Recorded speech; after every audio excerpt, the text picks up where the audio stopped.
Welcome to Hatman Strikes Back Daily Boxing News. I was watching the latest episode of Simon Jordan's show on TalkSport Boxing with Spencer Oliver and Adam Smith. And towards the end of the show, in the segment, you can see the timestamps here, called Any Other Business, Spencer Oliver said that there's the possibility of Tony Yoka fighting Joyce in a rematch. Of course, these guys fought in the Olympic final several years ago. Tony Yoka won a controversial decision. In fact, wasn't Tony Yoka going to get stripped of his gold medal and it be given to Joyce? I don't think that ever actually happened, did it? You guys correct me if I'm wrong in the comments. But anyway, it's an interesting one because both guys are at a similar stage of their career. Tony Yoka is 13-3. He's lost 3 of his last 5 bouts. Those losses were to Martin Bakole, Carlos Takam, and Riyad Murray. The Murray defeat in particular was really bad because he's nothing more than, a fringe contender at best, and a cruiserweight as well. Takam, that defeat wasn't great either because Takam's seen much better days. Bakole, in retrospect, that wasn't actually so bad for Tony Yoka because if you consider what Bakole has done since, Tony Yoka actually did quite well to last the distance in that fight, and it was shocking what the judges tried to do to Martin Bakole, by the way. So yeah, Yoka did well to last the distance there. And as I say, he's 13-3. Joyce is 16-3. Been stopped twice. Tony Yoka at least hasn't been stopped. Joyce has. Joyce also is 39 years of age. Tony Yoka only 32 years of age. So he's got several years on Joyce. Joyce has lost, let's have a look here, 3 of his last 4 bouts. So this is a really rough patch for Joyce. Can he overcome it? We shall see. But I think this fight makes a lot of sense because it's a fight that isn't too dangerous in one sense for either man because they're going up against the guy in a similar position to themselves.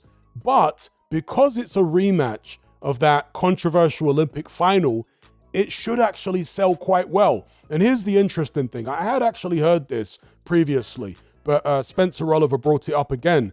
Tony Yoka is now being trained, believe it or not, by Don Charles, right? And also, he's based himself in the UK because since that defeat to Riyad Murray last year, he's come back with 2 wins on small hall shows in the UK.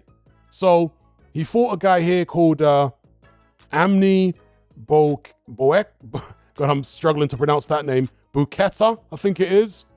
He beat him on a 4th round TKO, and that was at the Tolworth Recreation Center in Tolworth. All right, so really small hall. The other one was earlier on this year. Well, it just happened in the 9th of September, so last month, against Lamar Griggs.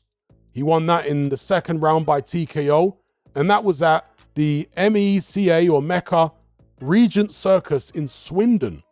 How random is that for a French superstar, and he is somewhat of a celebrity in France, Olympic gold medalist, to be fighting on small hall shows in the UK? Presumably these shows were untelevised. Let's have a look. Yeah, it doesn't give any television information there, so I guess there's no footage unless somebody's recorded it on their phone or somebody's brought a camcorder or a DSLR camera or whatever. So yeah, bit random, but maybe this is what Tony Yoka thinks that he needs. Maybe the pressure was too much for him in France with all the expectations of the French public on his shoulders. Maybe fighting anonymously on these small hall shows in the UK, undercards and what have you, is allowing him to maybe adjust to the professional game a bit better because he's always had kind of an amateur style and he's never really developed a proper pro style yet. Will Don Charles help him to do that? We shall see. But yeah, fighting on these small hall shows in the UK might allow him to relax a bit more away from the pressure and just work on upgrading his skills and transitioning properly to professional boxing. I know it's been several years, but some fighters take longer than others to adjust to that particular, the professional code versus the amateur code. Joyce, he's fully adjusted to the pro code, but he's got limitations. The Zheli Zhang fights were punishing for him. He got stopped both times. Then he lost to Derek Chisora in a fight that most people expected him to win. It was a close fight, but he did lose all the same, and he took plenty of punishment once again.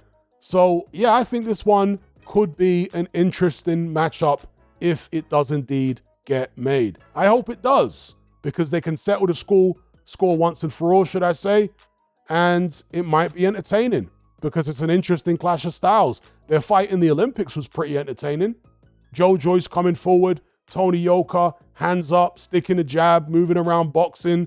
So yeah, let me know what you guys think about this one in the comment section below. The potential for Joyce versus Tony Yoka 2, will it be in the UK? I'm going to assume it would be, since Tony Yoka's basing himself in the UK now. What do you think?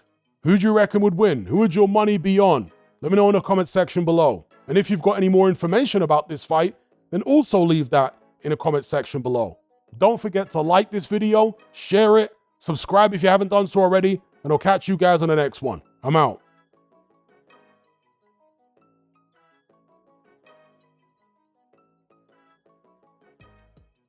Are you sick and tired of the mainstream mindset?